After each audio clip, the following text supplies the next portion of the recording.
Imagine you're a mom and you have a sick baby and no one can help you or figure out what's wrong with them. This is my conversation with Ashley Haugen of That Water Bead Lady and the tragic, near fatal story of her daughter and what she's doing now to help make sure parents don't face the same problem. I'm Meg Conover, physician associate, and this is a mostly raw and uncut video podcast with That Water Bead Lady. You won't believe her story and sadly the stories of many other parents and children. Let's get into it.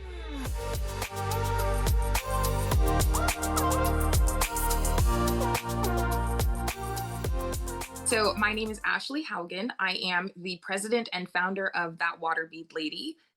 We are a nonprofit that focuses on helping families after product injury, and we also raise awareness about the dangers of water beads. We educate healthcare professionals and caregivers, teachers, everybody in the community about this dangerous product and how they can protect their family members and kids.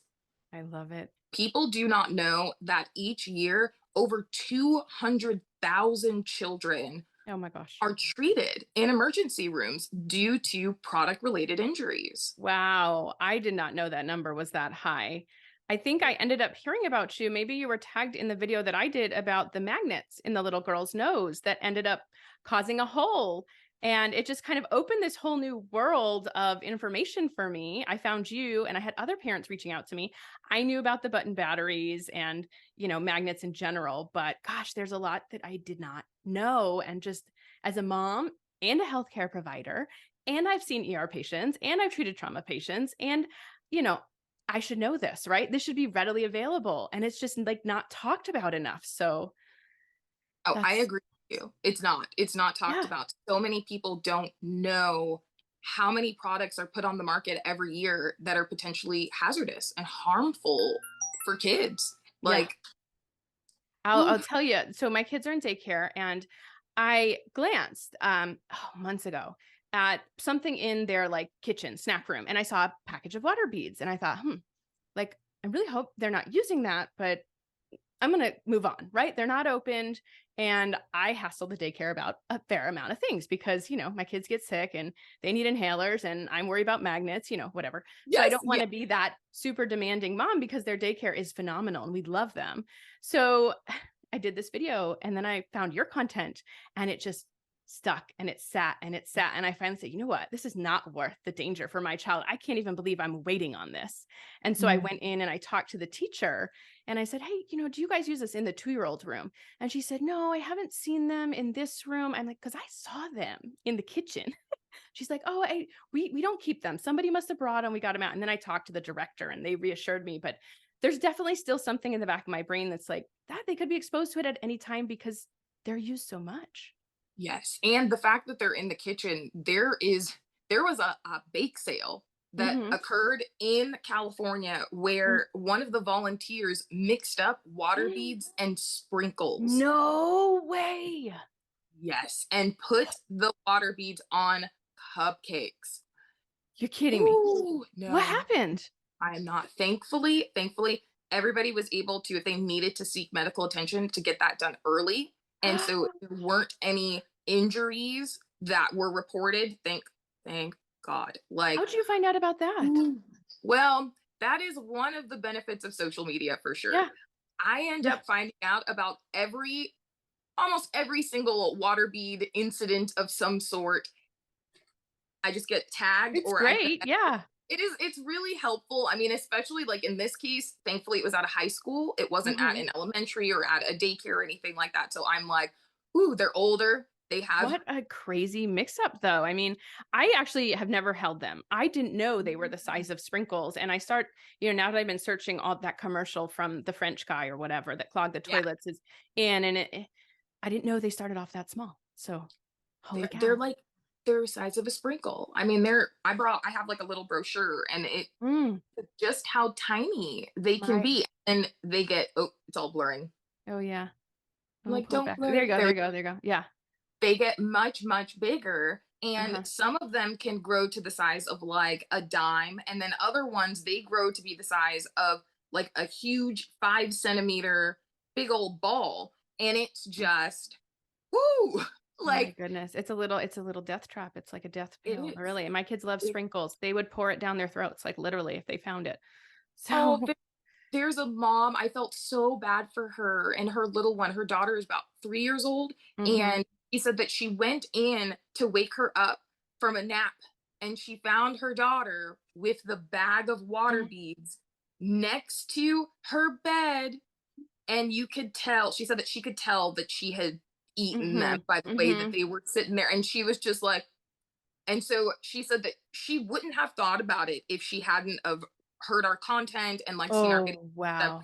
So she immediately took her to the hospital. And because she did that, the doctors were able to act really quickly and get them to pass. So she didn't have to have surgery.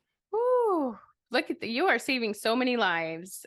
Thank you. That is so amazing.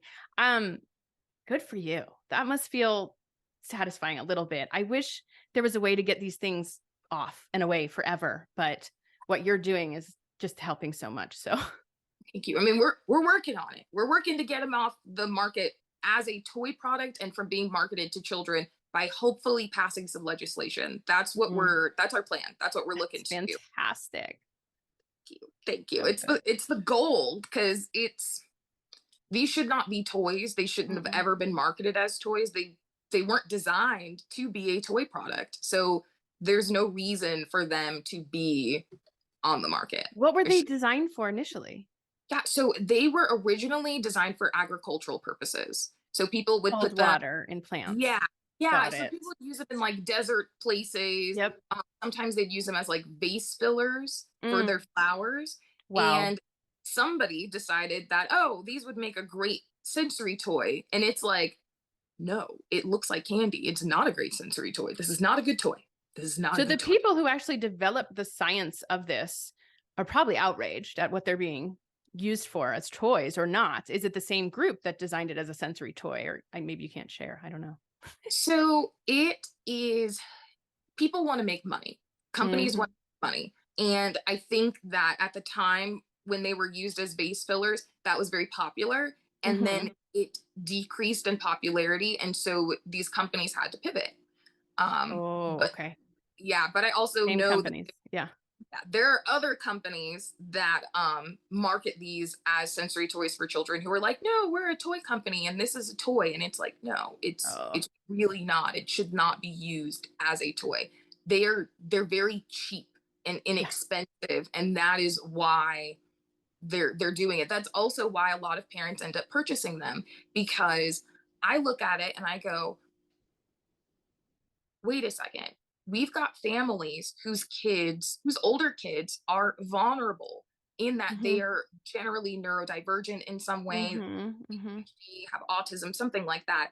And the therapies for these different disorders, it's expensive. It's not something that Mm, everybody's just able to access. And so yeah. for families, they go, oh, I can get this product for my kid and it could help them with their sensory difficulties. And it's only going to cost me less than $20. I can Yeah. do that. Yeah. And so they buy it, not realizing the full risk and that their children are even more so at risk because they stay in certain developmental periods Hmm. and stages for longer, like Hmm. nothing.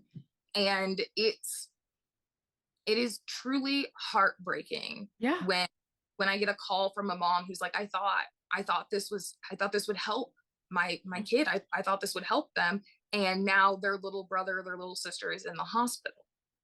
And these are moms that are overloaded in all aspects of life, right? I mean, being a mom, dad, parent, caregiver is hard. And you can't have your brain thinking about everything at every second, nor can you be watching a child every second. And so it's not going to occur to you that these sort of abstract things can happen with toys. And especially if you have a neurodivergent or a child with other needs, your brain is going to be elsewhere most of the time. So you're just trying to do the right thing. And it's so hard to be able to differentiate and look critically at every little single thing. I mean, I think the other thing too is like most of our families whose little ones are injured, they were providing adequate adult supervision. They were Absolutely. supervising, they had separate play areas. They Yep. were supervising their older children when they were playing with the beads. And then they just like, they are not thinking, oh, this can cause obstruction, this can cause blockage. No, It doesn't say it anywhere on the packaging. There is no no. warning about that for families. It doesn't tell you why. Like, Right, right. it this is way beyond a simple choking hazard. Oh, If yeah. it, Oh, yeah. these beads, water beads are not just a simple choking hazard. And I've even had healthcare professionals tell parents, oh, well, if it passed their throat and they didn't choke on it, they should be fine. They don't And understand, huh? no, it's because that this is not something that you generally encounter. Most, Mhm, food's not going to swell up inside of a mhm, child and cause an obstruction like that. You're not thinking that. That's not what your mhm, brain goes to. So mhm, I understand on in that regard. It truly is on corporations to design products safely. mhm, Safe design can make all the difference between a minor mishap and a mhm, major tragedy. And mhm, I would really like for there to be more of a focus on first thinking about, hey, was adult supervision used? Yes. Okay, mhm, then is this product designed poorly? Is there mhm, a issue with the product? Because right now what's happening is a lot of healthcare professionals mhm. are assuming that adult supervision was not used. And They must that's not be moms. I, you would be surprised. You would be surprised. There are some Wow. times when they'll say like, "Oh, well, they weren't directly supervising them," and I'm like, "Yes, they were. You literally can blink, and your Yeah, kid can ingest one, inhale one, or yeah. insert one in their ear. Like, and Anywhere. you'll have Mhm, you'll have no idea. We had it with our family. We had separate play areas for the girls. So my husband set up a little station on the far end of the kitchen, mhm, and he watched my daughter, supervised her directly. In fact, he actually played with them with her while they mhm, were sitting there together, my oldest daughter. And mhm, then I watched my little one, Kipley, mhm, and we were in a completely separate area of the house mm. when Abigail played with the beads. And it wasn't until weeks later, so Wow. 70 days later, is when Kipley ended up having her surgery. Um, Wow. yeah, like she just woke up projectile vomiting on the morning of, trying to think of it, like on the morning of the third, she woke up projectile vomiting, and by July 4th, that next morning, she was in surgery. Wow. So how old was your oldest and how old was Kipley when that happened? So Abigail was 6 years old, so well within the recommended age range Sure. for the beads, and then Kipley was just a year old. Wow. She actually turned a year old in May. So during the time period when the water bead material was inside of her, she had her birthday. Wow. So walk me through kind of what happened. Did she have symptoms before the vomit? And did you think anything? Like, how did it, what happened? So with Kipley's situation, it still kind of like makes me feel emotional to talk about. Oh, yeah. We purchased the water beads for Abigail's sixth birthday, so in April of 2017. Hmm. And then within a week, Kipley had this rash on her face, just this Oh. dermatitis rash. And Hmm. we were like, that's a little bit weird. But she had a follow-up dermatology appointment coming up. So we were like, Hmm. oh, okay, but not for any rashes. She had to have Hmm. a skin tag removed when she was like really tiny. So they just want to take a look at it. Sure. And so we were like, okay, let's go in. We take her in. He says, oh, it's a dermatitis rash. Don't use harsh soaps. Yeah. She always had very clear, non-sensitive skin. So I thought it was a little bit weird, but I went along with it because I was like, They're okay, babies. Yeah. yeah, they're babies. Babies, they're kind of weird. Like Skin changes. yes, we're like, we're just gonna keep going, keep moving forward. Hmm. And we noticed that she wasn't sleeping through the night anymore. And she had consistently been sleeping through the night before. So we Hmm. were just like, this is kind of strange. I brought it up to her PCP at one of Hmm. her like well baby visits. Hmm. And he told us that he goes, well, around one, sometimes babies just change. And I remember sitting there thinking like, this much? They changed this much?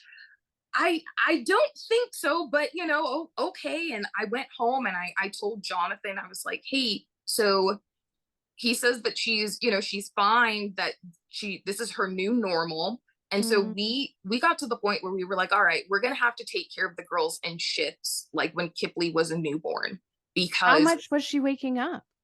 it was a lot. Like it was between, she would go to sleep around like maybe 8, 9 o'clock. And then by 11 to like between 11 and midnight, she'd wake up, and then she Mm. would stay awake all Mm. the way past like 5 in the morning. What? Not normal. But No, hard to not. know when you're not living it. I think hard to hear when you hear, oh, 1-year-old waking up. Okay, they do that. They change. Sometimes they get uncomfortable. They grow. But like that is a little It different. was it was extreme. It was to Yeah. the point where I was so tired and he was so tired, because she would be fussier. We would try to settle her down and she would settle, and then we'd lay her down, and she would then kind of just like sit there and look at us, and we were like, okay, we're tired, Yeah. you're tired, we know you're tired, we all need to go to bed, Yeah. it's time to sleep. In fact, one of my videos right now that has like 2 million views is me singing happy birthday to Kipley in the middle of the night Mm. because she was awake, and you can Oh, see the rash on her face between wow. her birthday and when she woke up vomiting was about 39 days, so she was Oh my about almost halfway at that point. And what do um you do as a parent? Nobody's going to say, hey, bring this kid to the ER. And even if you did, the ER is going to say nothing. They're not going to scan the child. And even if they did, they wouldn't see it on a scan. They'd have yes, to do from what I understand, ultrasound, which would never happen in this scenario because she doesn't have those symptoms. exactly, that's exactly where the problem is diagnostically, because it was not until, so on July 3rd she woke Hmm. up, Hmm. and she just like, I get her from the crib. I bring her to, because her and I normally would sit in the bed in the morning, and then Hmm. Abby would go and like watch her little cartoons and stuff. I Hmm. brought Kipley to lay down, and she breastfed. Hmm. She seemed like she had like fell asleep, and then she like shot up in the bed, vomited Mm. all of the milk, and then kind of like her head kind of bobbed, Mm. rolled, her eyes rolled a little bit, and then Mm. she went Oh back my down. God. I have chills. I screamed because I I was would. like, Jonathan! And he comes Yeah. running in. But when he came in, it looked like she was sleeping. It Yeah. looked as if she was just sleeping. I And mean, she you can see on the ouch. wall that there's Sure. vomit. You know, there's Sure. milk running Sure. down the wall. But he's like, And since she had been so cranky and not herself, we were like, okay, maybe this is more towards the end. Maybe she's just been trying to work this through her system, and Hmm. now she's sick. And Oh so God. we can work with this. We can work with a stomach flu. One of her little friends had actually had the stomach flu recently, I think the week Hmm. or two. So we thought, oh, okay, this she must have caught it from her buddy. Like this must Hmm. be what's going on. Um, all during that day, she was not keeping anything down. She started having these, like, she started kind of walking a little strange and having Oh these wow. hiccups, but like hiccups to the point where you could see it in her neck that she Wasn't was able to swallow. like, yeah, something was up. And Mm. so we were just like, this is weird. The her little friend's mom, she came by because I said, I was like, this doesn't seem like a stomach flu I've seen before. Was this like your son's? And she came over and she goes, no, no, Hmm. this Yeah. is not like, something is off here, something's wrong. So when my husband got off from work, I didn't even put a shirt on her, because Hmm. every time I did, she would just soak it. Oh I wow. put a new shirt on because I had been in the same shirt and I was soaked in vomit. I put a Oh new yeah. shirt on, Oh yeah. and we rushed her to the emergency room where she still vomited. They gave her Zofran dose. I think they did it twice, and she Mm. still was throwing it up. Um, the emergency room doctor, he was fantastic because he said, Mm. he goes, look, I don't know what's going on. He goes, but I'm not going to send you home until she's not throwing up anymore. Thank This is, goodness. yes, I I am so thankful for that man, Yeah. because he was like, I'm not going to send you home. We're going to wait until she's not throwing up anymore. This is strange. Mm-hmm. And he had us rush down to the hospital. That's our big children's hospital in our city. Okay. Huge And hospital. yeah, the pediatric line, I was like, thank you for sending us in. Cause Yeah. they sent us down there, and we were there for hours. They gave her a CT scan, which failed because she couldn't keep anything down. They Oh. gave us x-rays, which didn't show anything in Mm-hmm. particular. They were like, we don't see anything. And they gave her an ultrasound. Mm. But what's It went there. interesting, yeah, like they still, even on the ultrasound, they were like, we're not sure Mm-hmm.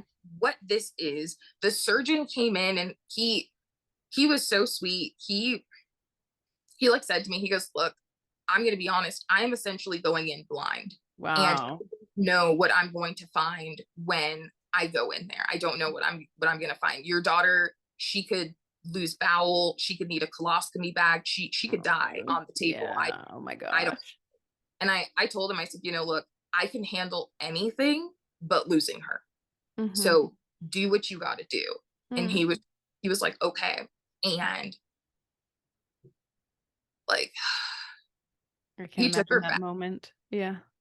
Like, he took her back, and I remember, like, I didn't realize how soaked I was Mm. until sitting in that waiting room, and just like I felt the cold air hit me, and I was like, oh my gosh, I am drenched. Mm.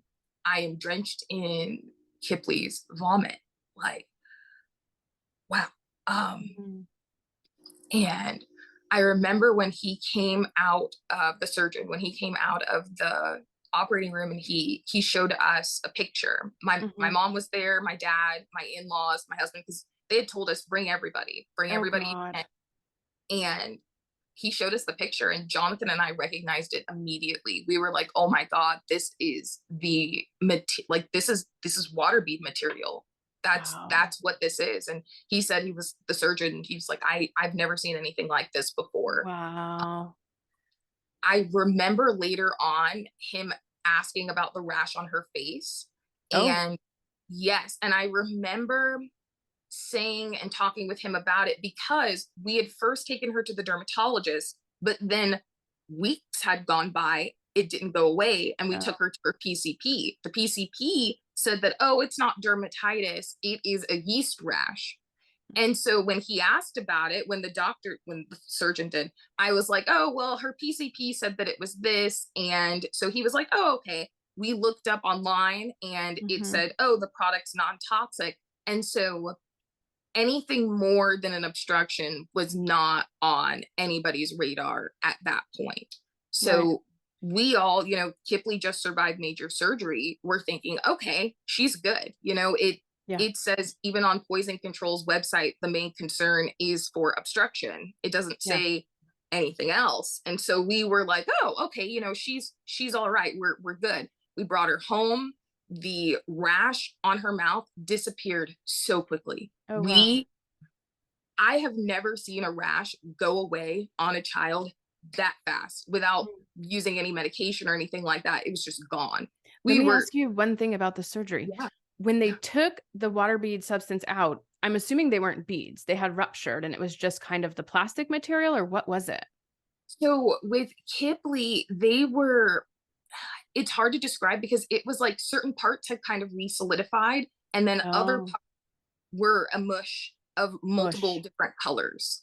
A mush of colors of some type of substance. Yeah. Did they send it to the lab just out of curiosity? They sent it to pathology. And So pathology said this is not human yeah, material? basically, pathology said, they were like, it's noted to expand when it is exposed to water and then shrink back down. Okay, so So that's actually really good information. we were like, okay, then yes, this is definitely water bead material. We definitely know that that's what it is. So Okay. that was really good information from pathology. We Wow. were I've gone through all of Kipley's medical records to see. I'm like, what did they say? What was here? Yeah. Um, so yeah, we all thought, okay, well, she's good. We're good to go. This is And over. Yeah. yeah, we're like, this was a near miss. Like, essentially, this was like a broken arm is what we were Hmm. thinking. She's Hmm. now she's good. And as the days and weeks passed, though, we started to notice that she wasn't sleeping still. Like, the sleeping, at Hmm. first, it was kind of a little bit more normal. We were like, okay, we were thankful because we're like, oh my Right. gosh, she only woke up like 3 times tonight versus being up for hours on end. Like, oh, Yeah. okay, this is better. But then it went back and she wasn't sleeping. She stopped liking her favorite foods. Mm. I make a super awesome sweet potato pie. Ooh, And yeah, yum. she always been like, yeah, sweet. Yeah, of course. Stopped. She would not eat the pie. Okay. She no longer wanted to wear socks, no longer was open to wearing any type of shoes. Hmm. She didn't answer to her name consistently Oh, anymore. big She one. Yeah. stopped. That was huge. She stopped signing. Her sister and I taught. I My husband and I teach all of our babies baby sign language Yeah, I so that love it. they I can, love that. yeah, so that they can communicate with us. So And helpful. yes, it's so helpful. And Abigail, my older one, we had started teaching Kipley baby sign, and she knew a number of signs. And More after, and yes, yep. after this, she started, just no matter what you would ask her, she would just circle through the signs, all of Wow. them. It was as if she didn't understand what we were asking her anymore. I took her to her Wild. developmental, oh, not developmental, I took her to a regular PCP. Hmm. And it is wild. It is absolutely Wild wild. to see that drastic of a change in a child. Yeah, Yeah. yes. And we took her to her PCP. He dismissed my concerns. He said that, he was like, oh, she's been through a trauma. And because she's Mhm. been through a trauma, that's, that's why you're seeing these changes. He blamed my parenting. He went as Oh far boy. as to blame 13-month-old Kipley. He was like, she's stubborn, and that's why she's not Wow. answering. And that's why she's not signing. She knows you'll just give her what she wants. You'll just pick her up. But he And knew she went through this surgery and had toxic mush in her belly. So he, that's kind of the red flag in the he, scenario. he didn't know, though, that it had any sort of potential for it to be toxic. He thought that it was non-toxic because it was labeled as non-toxic. Mm. That's Okay. where I Okay. think some of the break, I know, right? I'm not That's going to where, say anything. I don't want to throw anybody under the bus. I don't know the story, but I'm like, ooh, we're taught not to look for zebras, but this child has been through a surgery with a zebra and something's different. And even yes, if they didn't want to evaluate for toxic, I mean, those are signs of autism, not responding to name and other disorders. So anyways, exactly. We were like, sir. I was like, I sir, need a second opinion.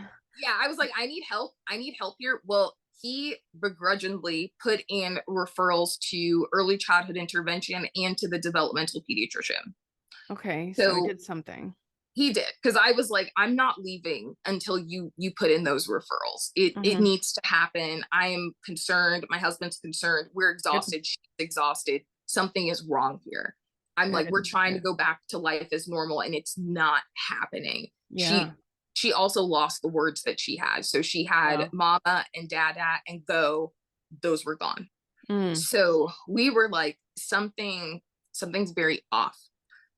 ECI evaluated Kipley and found that she was in fact experiencing delays. I was like, okay, thank you for doing the evaluation. And they put her into therapy. And Mhm. then about a month after that, the developmental pediatrician evaluated her and looked at her. And he was like, yes, your child is experiencing massive delays right now. Wow. This is not normal. She has been knocked off where she was. Wow. We found by looking through her medical records that she lost weight during that time period that the bead material was inside of her. Oh yeah, she So wasn't eating, so. yeah, it was just like, it was, well, when it was in her before the surgery, she ate. Oh, Like, she she did. ate. Yeah, she ate, she drank, she had what were normal bowel movements, she peed. Oh, There yeah. It's it's so strange. Like, even Mm. just to think about, because that's not traditionally what people think of when they see or hear about obstruction. They're thinking, especially physicians, they're thinking complete and total obstruction. Yeah. They're not thinking that these beads can collect inside and form like a bezoar. No. No. That's not the thought process here, but Yeah. that's what happened Wow. essentially to Kipley. And so yeah, the developmental pediatrician evaluated her and found that he diagnosed her with expressive receptive language delays, um, sensory issues, sensory processing issues, a gait abnormality. Wow. Uh, Gait he also, abnormality. yeah, he also diagnosed her with toxic brain encephalopathy. He was able to make that diagnosis. Yes. Wow. I always So thought you would to like a neurologist eventually, or they did TAP or something. So we did go to a neurologist. However, the thing about it is that with toxic brain encephalopathy, there's not, because there was such a delay Mm. between her being in the hospital and the material being inside of her. Mm-hmm. And when we were able to go see the actual doctor who could figure out what was going on with her, Mm-hmm. they, you can't do testing like that. There's not Yeah. a clinically available blood test for all of the different chemicals that are used on the consumer market. So, What about brain imaging? Did they do that down the line? Would it so show anything? I don't even know. it, It it wouldn't. wouldn't show it. It wouldn't show anything It's because just kind. Go ahead. it changes the pathways essentially. It changes the way that the brain is essentially wired. And with Kipley, we had reached out to the manufacturer and Mm-hmm. to the online retailer. That was an interesting aspect of what happened. Mm. Because after we started noticing these things, because we've got weeks before we went to go see the developmental pediatrician before we were able to get in. So we're at home with this baby who's doing Mm. weird things. Mm-hmm. It There were certain other aspects of it too with her. So her body seemed like it was not responding to the things that she wanted it to do. Mm-hmm. So we would be playing with a ball. Mm-hmm. And instead of her being able to kind of walk forward to then go and like kick at the ball, Mm-hmm. she would be crying because her Oh. body would be walking her backwards into like a wall. Oh. That's Those are things that we also saw with her. So it was very clear that there was something neurologically going on that hadn't been going on previously. And this And sounds like maybe a diagnosis of criteria, meeting criteria, having a toxic event of some sort, and then having these noted, documented changes by a physician who sees it regularly. So that's where the diagnosis came from. Wow. yes, yes. And that's, to me, I'm like, wow, okay, thank you. I'm very, Mm. very thankful to her developmental pediatrician because he went through everything. He went through her history, how she was developing before. He looked at all of the Yeah. videos and Oh, pictures, wow. things like that I had of her from the time she was a newborn all the way up. And he was able to eliminate everything else. And he was like, there is no other reason for Wow. her to be like this, for this change to have occurred. And when we reached out to the retailer and to the manufacturer, certain things were very interesting that happened. Mm. One, I called and I asked, I said, what are the ingredients in your water bead products? What are these made out of? They hung up. They Oh, hung. that's your answer. That's your answer I right there. I was like, I I need this in, like, what They happened here? hung up. Hmm. My husband got an email a few days later saying that the beads were made out of polyacrylamide and that they Hmm. hoped that this information would be helpful for Kipley's physician. Hmm. Polyacrylamide is Mhm. technically considered non-toxic. Hmm. However, the only the reason it's considered non-toxic is when there are legal limits to how much residual monomer and toxin is in there, because to make this polymer you have to polymerize a monomer, and the monomer is a neurotoxin. Oh, okay. I And didn't understand there, a lot of that, but I know what okay, neurotoxin is. yes, Holy yes. cow. Okay, so she has a diagnosis. Yeah. What happens then? Where's she at now?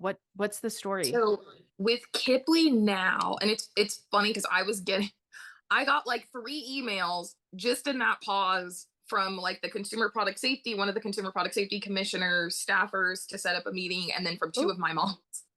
ooh. Yeah, they're good. They're good. But with Kipley, she she does speech therapy and she has an IEP at school to be able to help her with navigating. I more so mean like just navigating with doing her work and how all of that kind of goes together for her. So Mhm, reading, math, science, things like that for her to be able to put pieces together, put information together. mhm, mhm. Yeah. And so she does okay in school now, or is with the help, she's kind of at her regular level? With the help, she's doing really well. She's in a Fantastic. collaborative classroom, which she loves. Uh-huh. She's got friends, which she Oh, loves, good. and she's very social. She is very, very social. And she has play dates and things like that that she really likes to do. In fact, my next door neighbors' grandkids come to our house all of the time and they knock on the door and they're like, "We're here to see Kipley." Oh, I Where love it. How old is she now? You said is she 9? no, she's 7. 7. Okay, Yep. 7. My oldest is 12. 12. Okay, good. Yeah, wow. Well, that's fantastic that she's come so far. It Oof. it took a while. It took a Yeah. while. She had to have therapy for a lot of days out of the week when she was younger, when it first happened. She Mhm. was getting therapy. We also decided to do counseling for the entire family Mm, because yeah.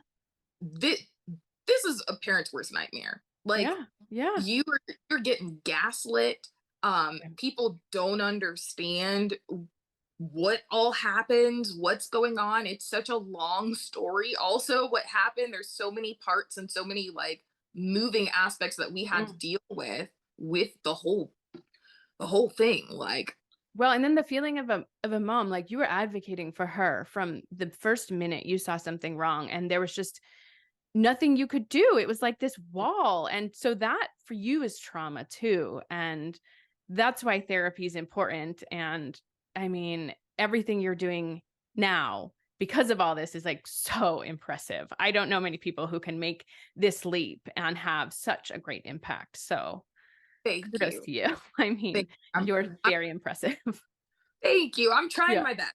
I was like, okay, there's nobody here who's essentially going to step up. And I'm seeing way too much misinformation. And this is not helping the situation that's already a problem. It's Hmm. already difficult for physicians to be able to diagnose a water bead injury. It's Hmm. already hard enough for families, even just to try to say, like, I don't want these used with my kids at their school. It's hard. It It is. it is very difficult, and there's a bias there.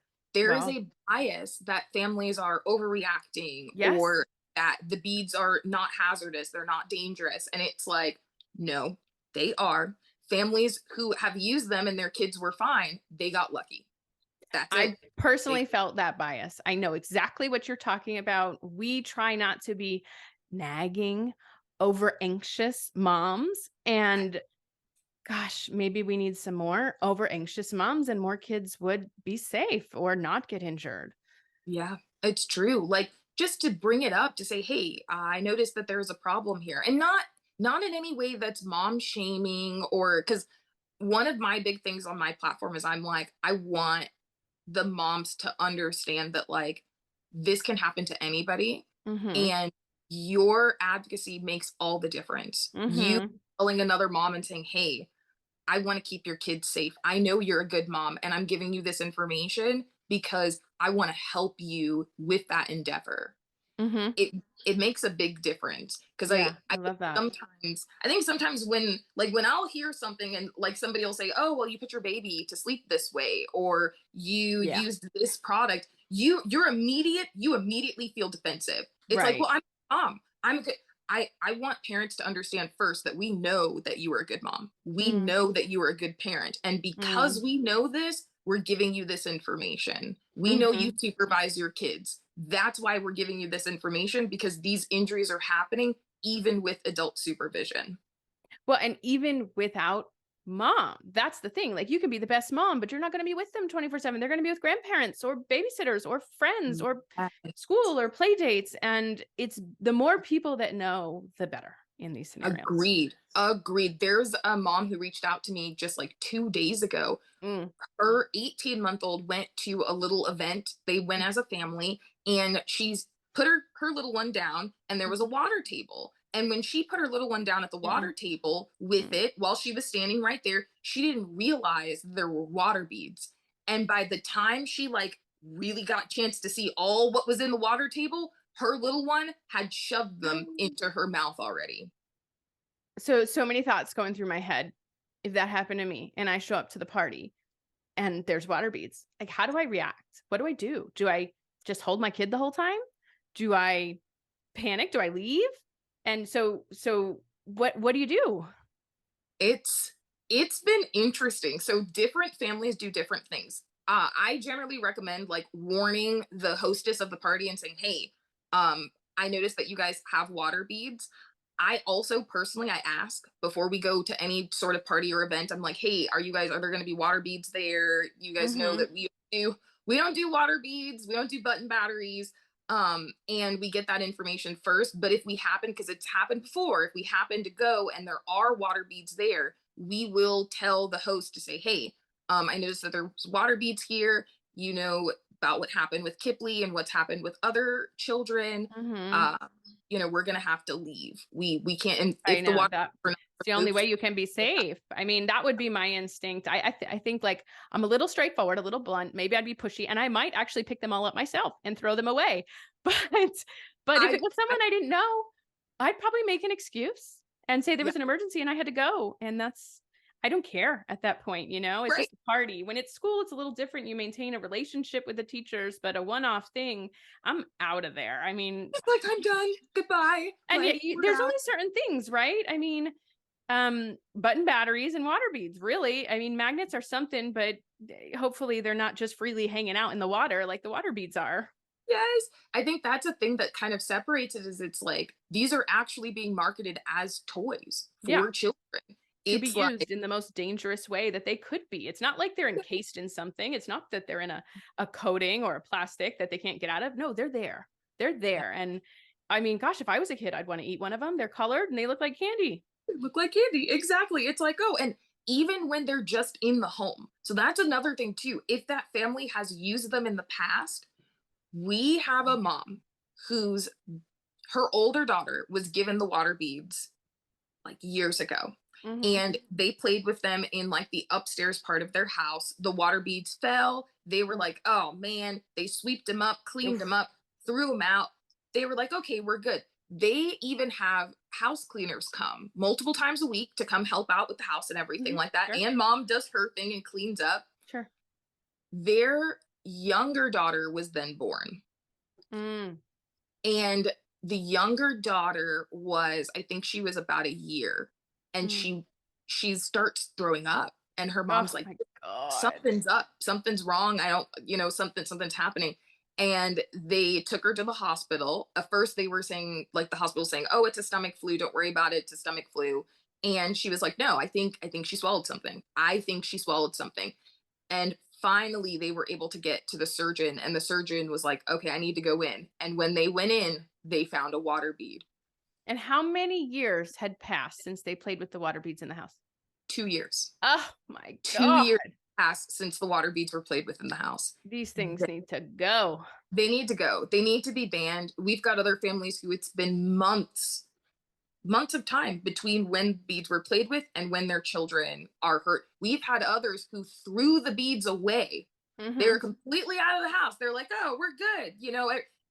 Their kiddo was injured. Like, It's I feel like it's so easy. I mean, people just say, "Oh, we clean stuff up. This is normal. It's not going to be there."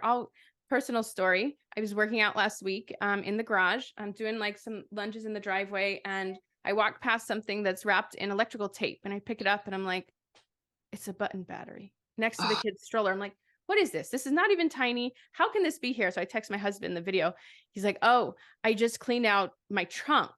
My husband played disc golf at night 10 years ago. Oh And my. they used the little button batteries to light up the disc. This is before we married. This is before we had kids. And so these little things, they just get stuck in these crevices, whether it's a car or a house or whatever. And he had just brushed it out and didn't even notice it. So like, it's to no fault of anyone else. It's just how life works. You just can't get rid of everything, especially kids, when you have kids around. So, I It's mean, like glitter. It's yeah, these beads are like glitter. And yeah, I refer to them as sprinkle size ticking time bombs it's perfect. because Yeah, if they are there, there is always the potential that they're going to go off. There is always that 100%, potential 100%. that your kid could swallow it, inserting it into the ear. People do not realize that the older kids, they're having hearing loss because the beads are going into their ears. They're being inserted into the ear or the nasal cavity. Yeah. And then, the first step normally is to flush the ear. And if you It's put water in a water bead, it's going to swell up. How would you Yeah. even get it out? Like I've pulled things out of kids' ears in the urgent care and noses, and I'm thinking of what tool I would use to get a water bead out so it doesn't rupture. Uh, because even after it ruptures, that material gets water on it per the pathology report, it's going to expand again. So what a conundrum! Like holy cow!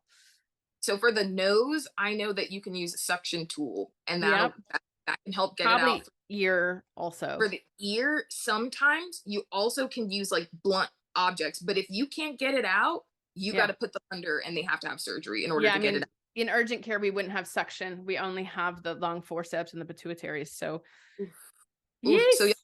it's like you got to put the baby, put the kiddo, put the older kiddo under, and then they're going to have surgery in order to get it Yeah, out. they gotta go to a specialist, ENT probably. Even with the surgeries, there are times when beads will get left inside of kids, and that includes their ears. They'll get left in the intestinal tract and they'll get left in the ear, and they'll Wow. have another surgery in order to get the material out. Well, and then that's still toxic, right? So the ear's very close to the brain. So I would be really worried about that.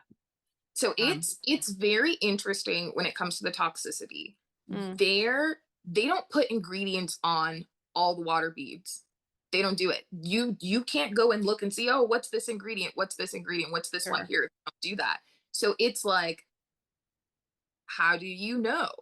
The Mm-hmm. only way generally that you're gonna know at this time is that either it has to get tested, Mm-hmm. which we just recently found a lab who's said that they can make us a test in order to see how much residual monomer is in each of the water beads.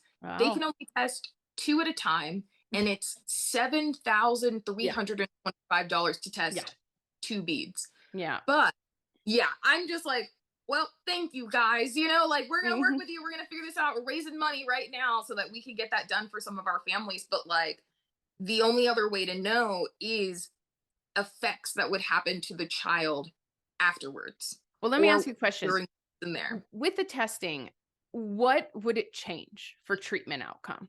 Say a child gets this stuck and parents want to test. Why do they want to test? What does it change? Is there anything that can be done to prevent toxicity? No, Yeah. you can't prevent it at this point. Once the damage is done, it's done. Right. Uh, but that information could be helpful in the future as they do more research into whichever of the chemical toxins that Sure. is in that potential water bead. Sure. So it would Um, help future research though. yeah, it can help Okay. future research and helping those families to know, like, okay, this might be something that my child is at risk for later on because of this exposure that occurred here. And let's watch for those symptoms and let's advocate for that child if they come up. Exactly. And That makes sense. the other reason too that I think it's important that physicians know that these beads can be toxic is that Kipley did not receive immediate therapy intervention afterwards. We Mm. had to wait weeks. That is crucial. For a Mhm. child that young, weeks, that's a Yeah. lot of time that she could have been getting N- PT, OT, any Yeah. sort of like speech therapy. Yeah. It Neuro could have, repair, neuroplasticity in the child. Yeah. yes, it could have made a difference for her. And Yeah. so I want them to know, like, hey, some of the kids who have this happen, they may not experience these neurological deficits and changes, but if they do, Mm-hmm. get them into therapy early, make sure that they're able to get those services as quickly as possible so that Yeah. it improves their outcome later on. Yep. Yep. 100%. That is a really good reason for that. Wow. Uh, That's what I'm trying to push for because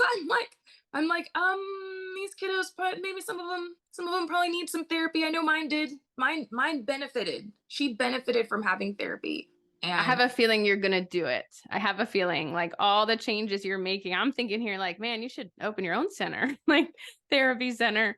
But so I'm actually going to have to cut us now, but if you want to, I would love to talk to you again sometime. I think yeah, there's so much more to cover. I want to know more about your foundation, and I will post like your links and stuff wherever I can, because my goal is to help you raise as much as you possibly can for this cause. But I want to know more about it. So we'll get content on that at a future date. We have a ton now, and it's awesome. You are amazing, and your stories are amazing, and what you're doing is just awesome.